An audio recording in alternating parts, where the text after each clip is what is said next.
Hey guys, so today I'm going to talk to you about the 3 main tips I have for new coaches. The very first one is basically don't get lost in all the commotion that is social media. When you start off as a coach, especially if you're not really using social media or Facebook that often, it can be really overwhelming. You don't really know how to start. You're not really sure how to post. You're not really sure which social media outlets to follow.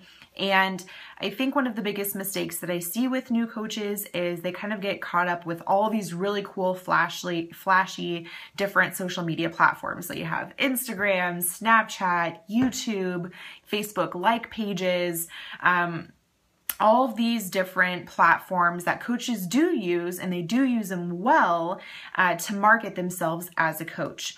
I would recommend not really thinking too much into jumping into all of these different platforms right away. Sometimes, I didn't even start my like page until after I went diamond, and that was many months into my business because at that point I really had the whole coaching aspect down. I knew the direction that I was kind of going with my team, and I think it's really easy to kind of get lost in everything that is social media, and it takes a lot to actually learn how all those different platforms work and how to efficiently use them to get driven results.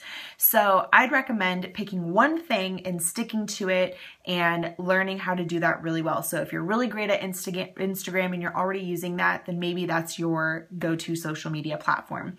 My second tip is to set a schedule for yourself. If you're a really busy person, it's very easy to kind of push your non-negotiables to the side. So that should be, working out, drinking your Shakeology, building relationships with non-Beachbody related messages, inviting people to your challenge groups, and listening to personal development. Those should all be part of your non-negotiables. If they're not, you should talk to your upline coach and kind of figure out a plan of your non-negotiables that works out for you. But setting a schedule and knowing exactly when you're going to be working on these things is very important because they're so easy to do, but they're so easy not to do.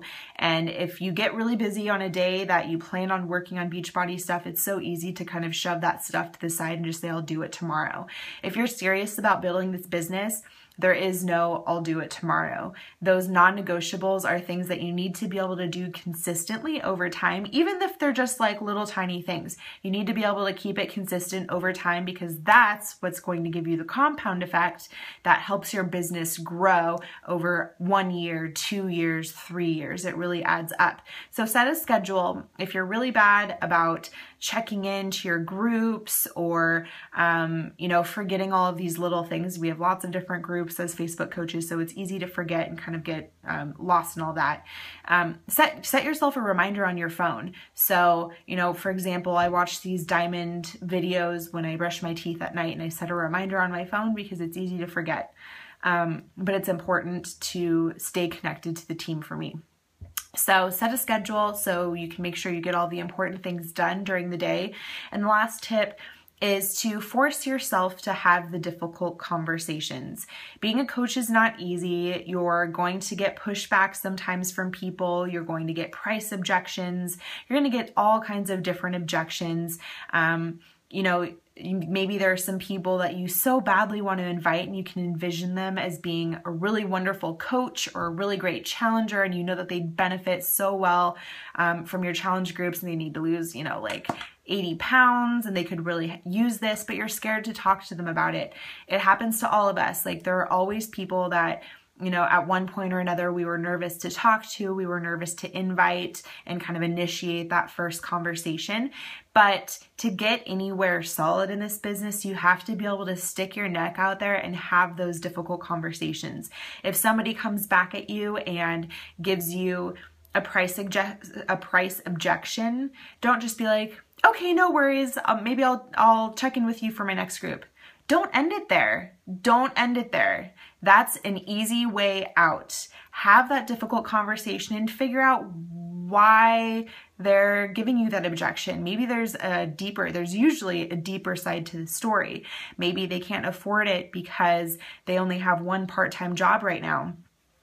Well, hello, that's the perfect opportunity to invite them to the coaching opportunity, because maybe being a coach is going to be able to help them with that extra income that's not only going to solve their health and fitness problem, but it's also going to solve an income issue for them. So be okay with kind of digging a little bit deeper and asking questions. Be a good listener. Ask those questions when you're having those difficult conversations, and let the other people kind of drive the conversation with your answers. Those are my top 3 tips for you guys today, and I will talk to you more tomorrow.